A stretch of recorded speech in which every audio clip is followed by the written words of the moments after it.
Muy buenas noches, gracias por estar con nosotros en esta primera edición de la conferencia virtual de Avance Radio, en esta ocasión llamada Biblia, una ventana a la eternidad. Es un placer compartir con ustedes en esta primera edición y queremos que sea realmente una bendición. El tema que hemos preparado nos encanta, nos apasiona y queremos compartirlo con todos ustedes. Para esta noche se encuentra con nosotros el rector del Seminario Bíblico Bautista en Costa Rica, don Gerardo Cerdas, que se ha preparado para compartirnos sobre el tema de fondo del origen de las Escrituras.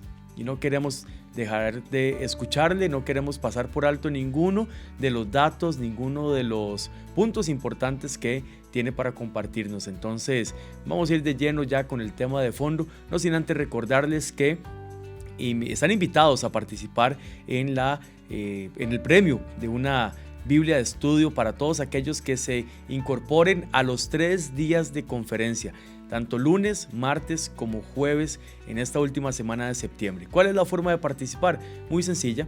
Se participa estando dentro de la conferencia como tal y enviando el WhatsApp 83 avance, es decir 8328-2623, completando la frase: lo que más me impactó en este día de conferencia fue, y usted lo completa. Para cada uno de los 3 días, un mensaje diferente que usted puede enviar al WhatsApp de la radio para estar participando por una Biblia de estudio de nuestra librería La Fuente. Así que le invitamos a participar y no perderse ninguno de esos 3 días de conferencia Biblia, una ventana a la eternidad. Por el momento lo dejamos entonces con don Gerardo para compartirnos el mensaje y el tema de fondo en este primer día de conferencia. Que lo disfruten.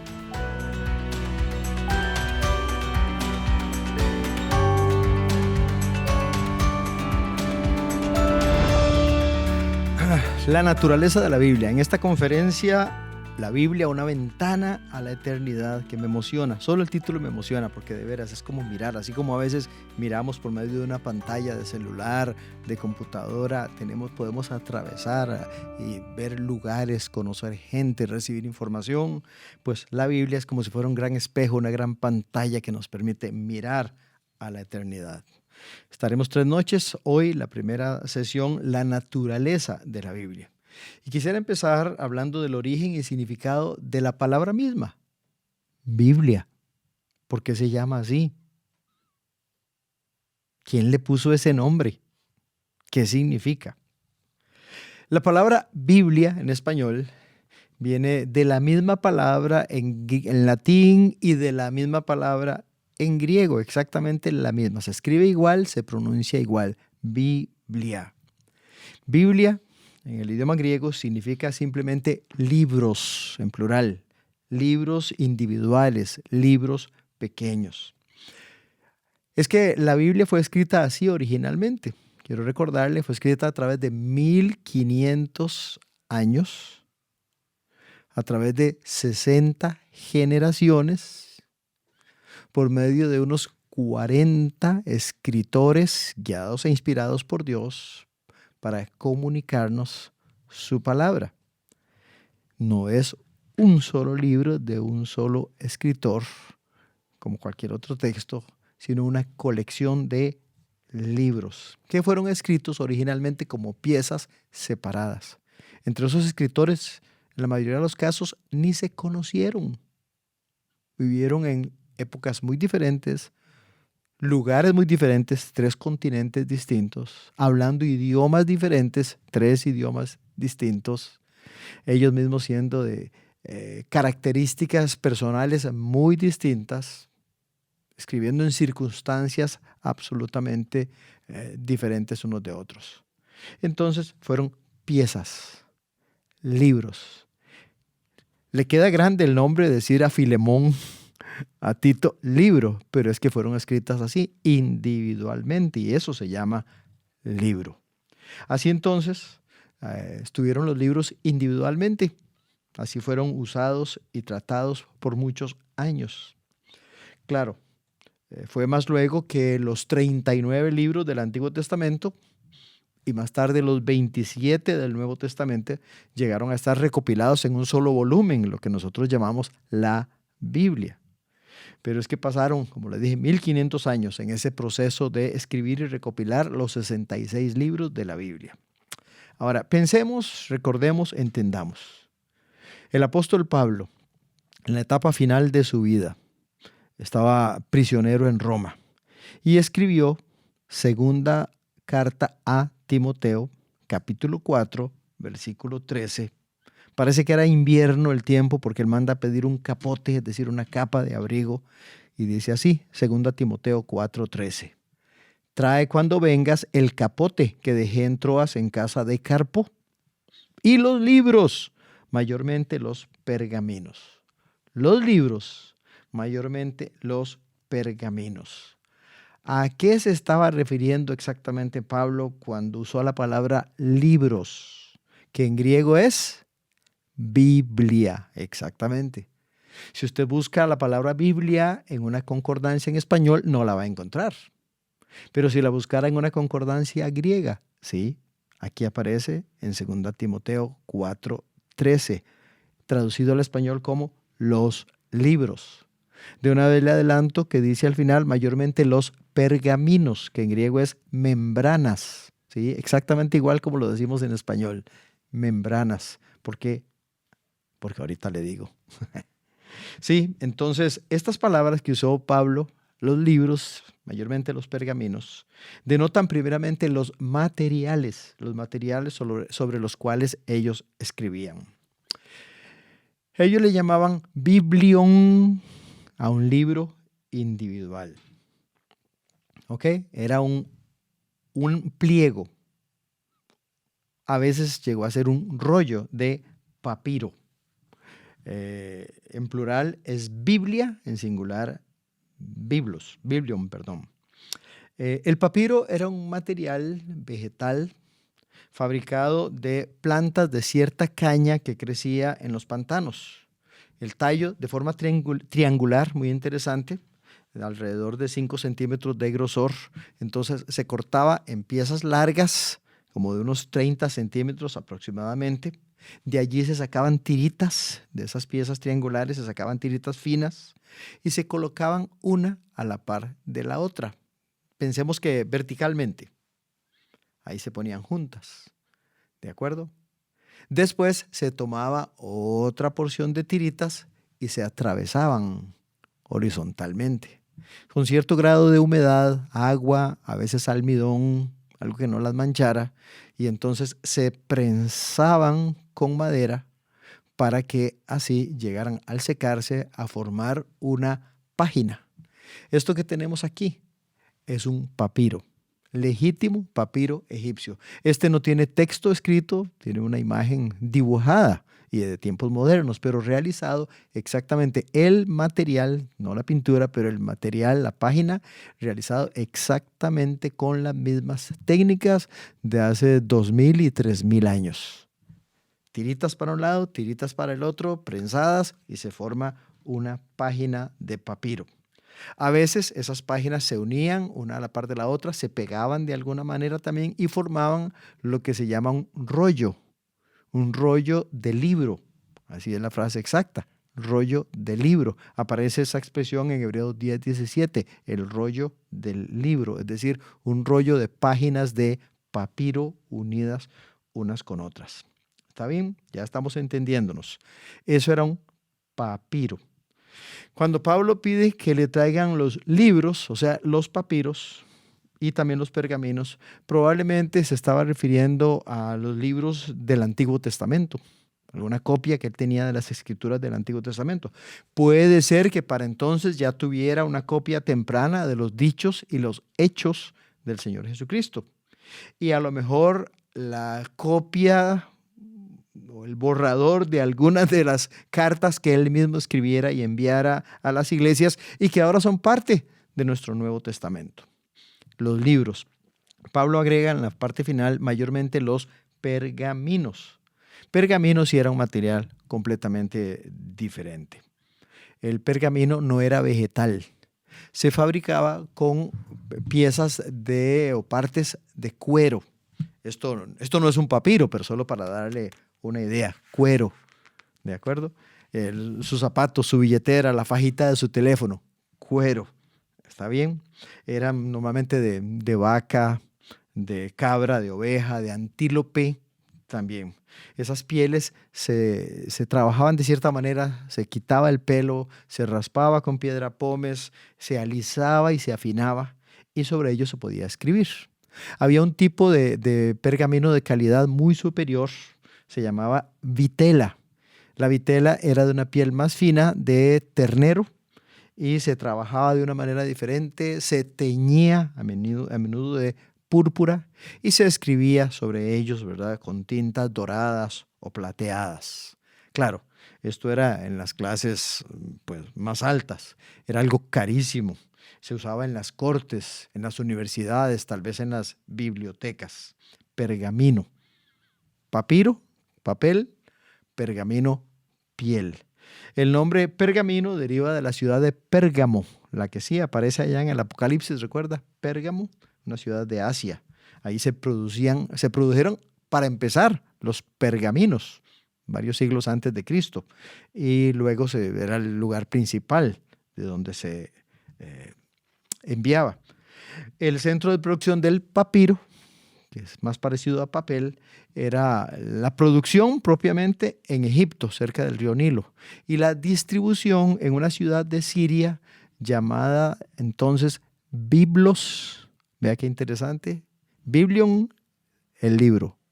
Biblia, los libros de papiro.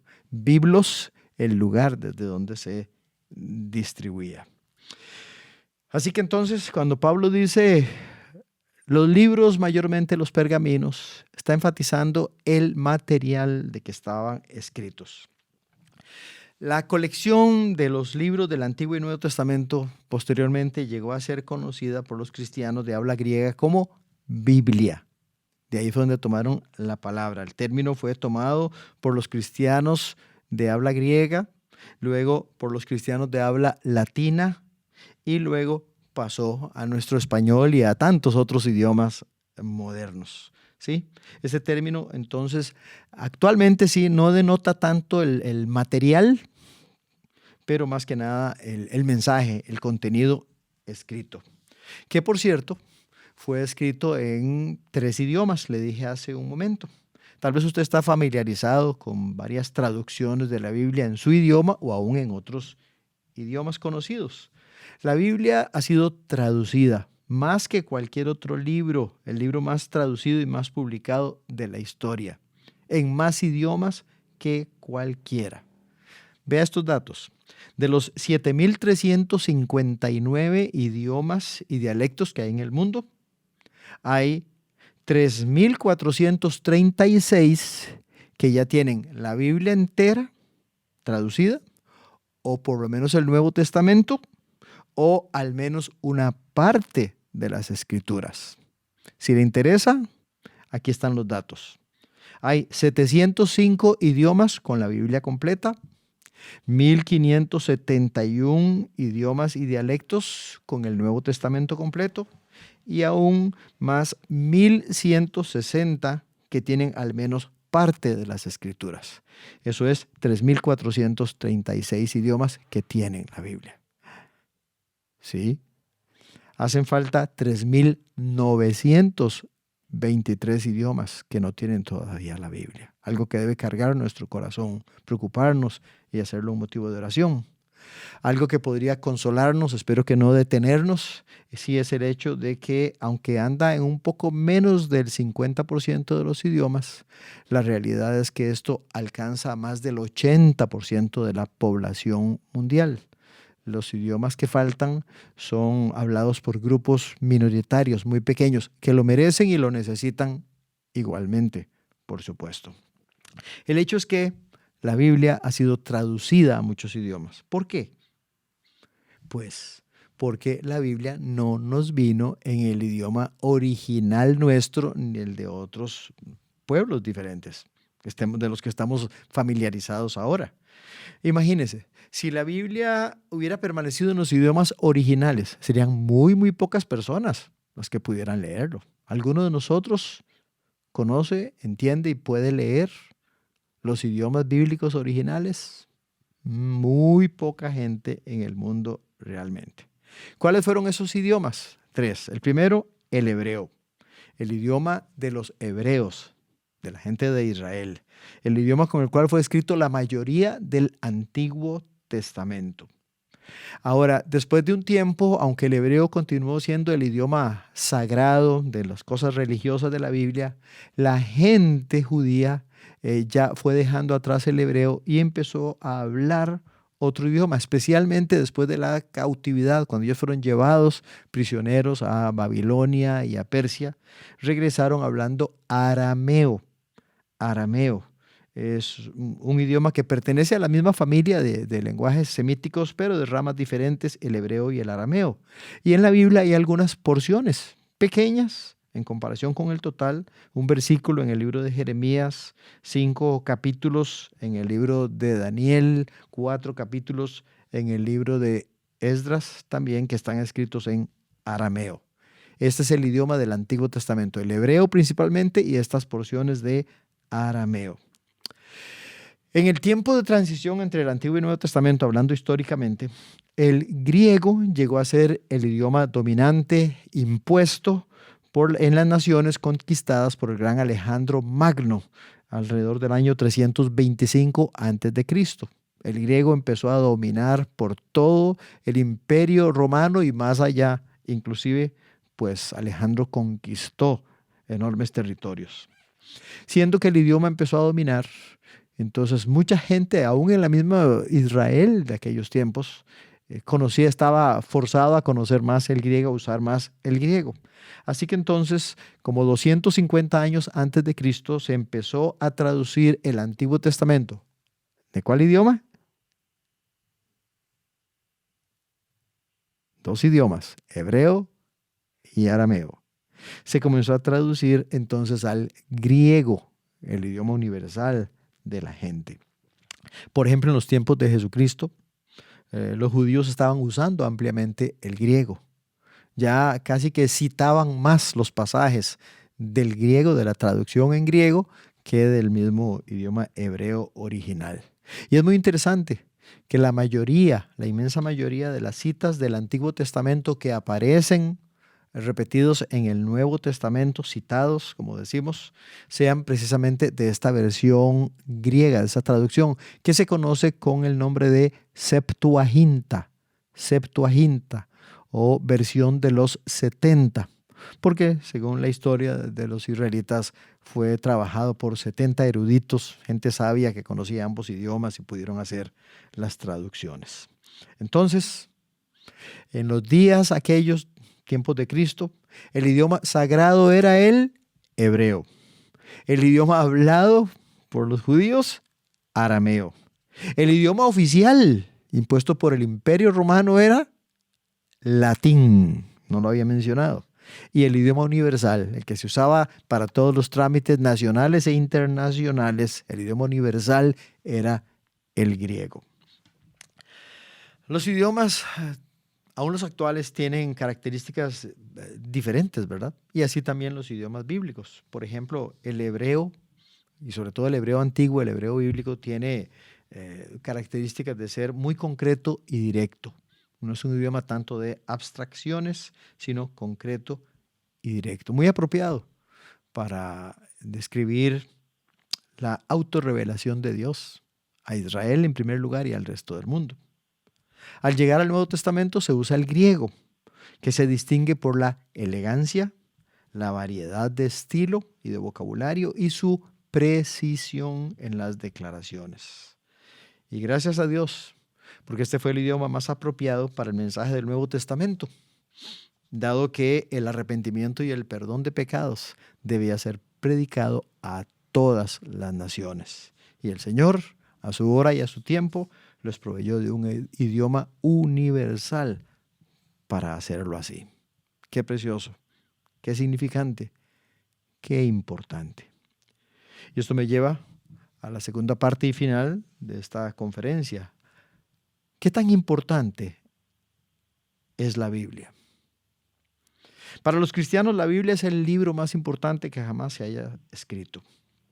Aunque hay mucha literatura religiosa y sagrada en el mundo, hay solo un libro en que se puede tener confianza en cuanto a la verdad. Como dijo mi amigo, la verdad verdadera. ¿Por qué? Número uno, la Biblia es importante, las Sagradas Escrituras, porque son el único registro inspirado divinamente de la revelación de Dios acerca de sí mismo y de su voluntad para el hombre y para el universo.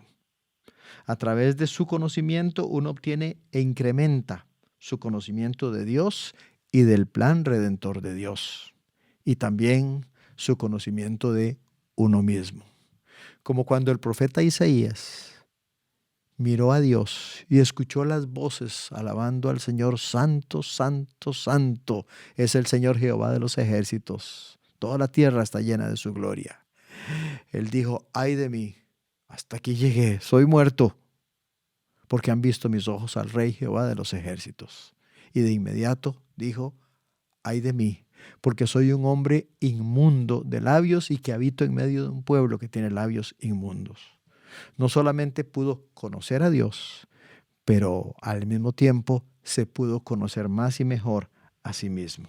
Y eso es parte de la importancia de la Biblia. Nos revela a Dios, pero también nos ayuda a conocernos a nosotros mismos y nuestra condición delante de Él. Dios revelándose, no nosotros ascendiendo a conocer a Dios, Dios descendiendo a la tierra para darse a conocer.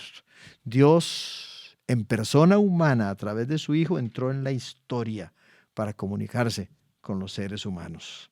Dios habló acerca de Dios.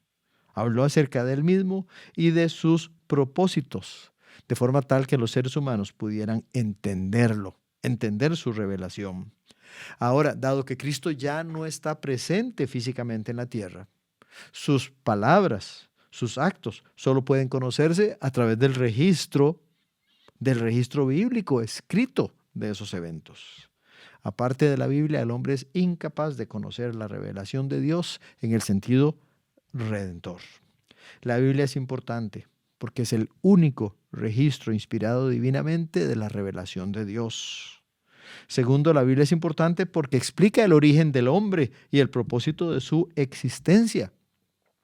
Los científicos, los filósofos han propuesto varias teorías en cuanto al origen y significado del ser humano, pero ninguna explicación es tan satisfactoria como la verdad bíblica de que el hombre fue creado por Dios para vivir en servicio amoroso y fiel a Dios y al prójimo, y para pasar la eternidad en comunión directa con su Creador. Quienes han tomado esto como la verdad central de su vida, definitivamente, tienen una vida más feliz y llena de sentido. La Biblia es importante porque explica el origen del hombre y el propósito de su existencia. Número 3, la Biblia es importante porque proporciona una guía para la vida diaria de los cristianos. Si las enseñanzas de la Biblia fueran practicadas, como sabemos que será así en el reino milenial del Señor sobre la tierra, si las enseñanzas de la Biblia fueran practicadas, serían resueltos muchos de los problemas del mundo. Si me permite, quisiera mencionar lo que creo que son los 4 problemas más importantes que enfrenta el hombre actual. 1, su sentido de culpa y rechazo, que le provocan sentimientos de angustia y soledad. 2, su incapacidad de llevarse bien con su prójimo. 3, sus frustraciones causadas por sus fracasos, lo cual los lleva a algunos a pensar que la vida no tiene sentido. Y 4, su temor de la muerte y de lo que hay más allá de la muerte. Déjeme decirle que la Biblia contiene la única respuesta adecuada para cada uno de esos 4 problemas. Sí, la Biblia es importante porque proporciona una guía para la vida diaria de los cristianos. Número 4, ¿por qué es importante la Biblia? Porque toma al hombre condenado y le señala al único y verdadero Redentor. Porque toma al hombre entristecido y desconsolado y le muestra el único consolador que puede solucionar sus necesidades. Otra vez, hermanos, solo la Biblia tiene y contiene soluciones para los grandes obstáculos de la vida del hombre, sus pecados y la posibilidad siempre presente de la muerte y el juicio. La Biblia es importante por eso. Y número 5, la Biblia es importante como un libro de conocimiento. Demuestra al hombre el conocimiento más grande de todos, la naturaleza y la persona de Dios y su propósito redentor. Como un libro de filosofía, la Biblia provee la única explicación satisfactoria del ser y el destino del hombre. Como un libro de psicología, la Biblia da una explicación verdadera de la personalidad del hombre y provee la única solución adecuada y el consejo perfecto para sus problemas. Como un libro de historia, la Biblia es anterior a cualquier otra obra de historia y a la vez contiene la única predicción confiable acerca del final de la historia.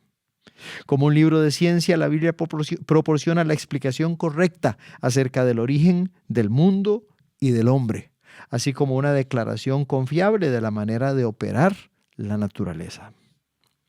Sin embargo, con todo y eso, la Biblia no tenía ni tiene el propósito de ser usado como un libro de historia, de ciencia, de filosofía, de psicología, ni de establecer teorías científicas modernas. La Biblia es sobre todo un libro de redención que le dice al hombre cómo puede reconciliarse realmente, actualmente, definitivamente y eternamente con Dios a través de Jesucristo.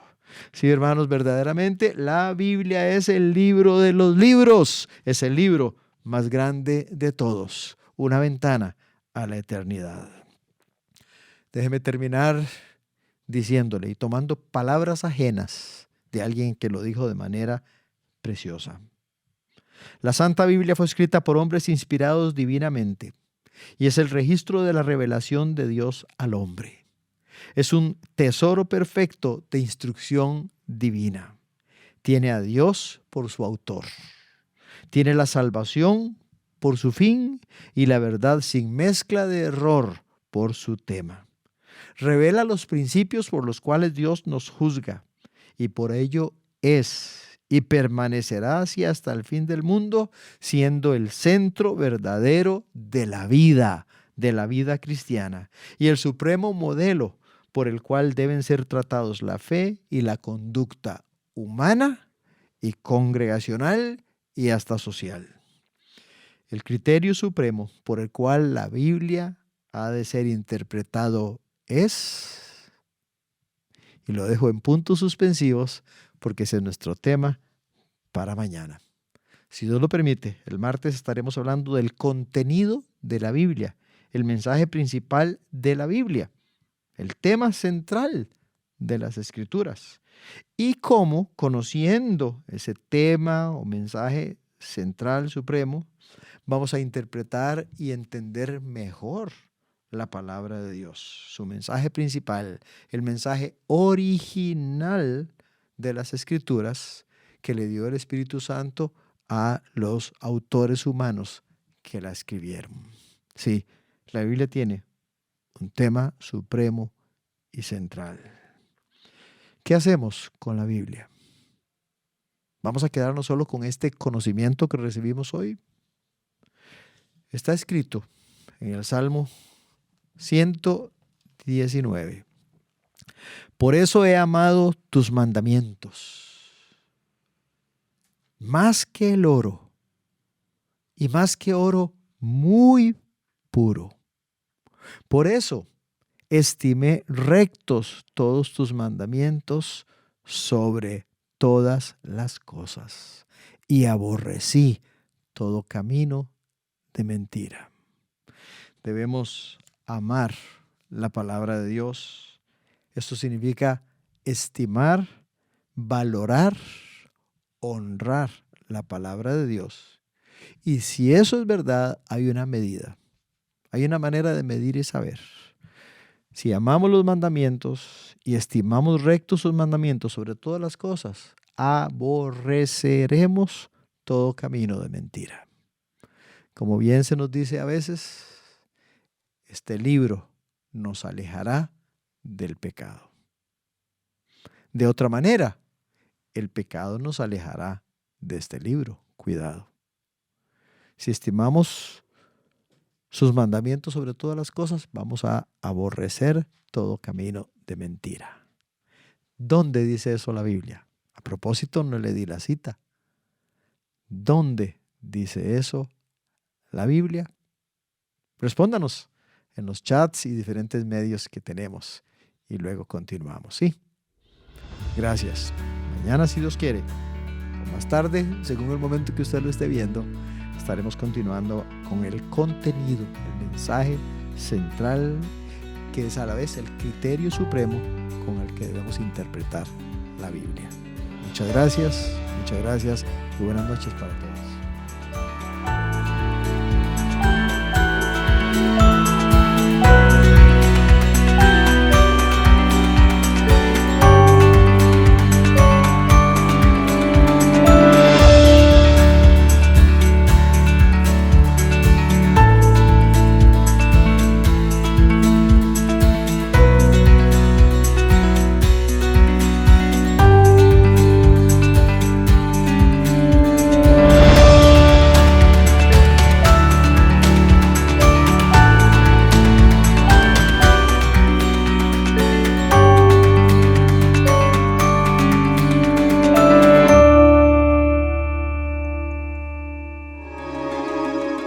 Tanto contenido que hay en redes sociales. Qué bonito sería hacer algo bíblico, algo de valor, algo que edifique de nuestro compañerismo. Hay programas de comedia, de educativos, de espectáculo. ¿Por qué no hacemos uno para la iglesia?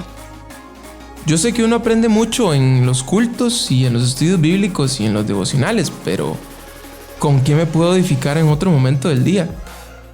Me gustaría mejorar la imagen de la iglesia en las redes sociales, pero ¿por dónde se empieza?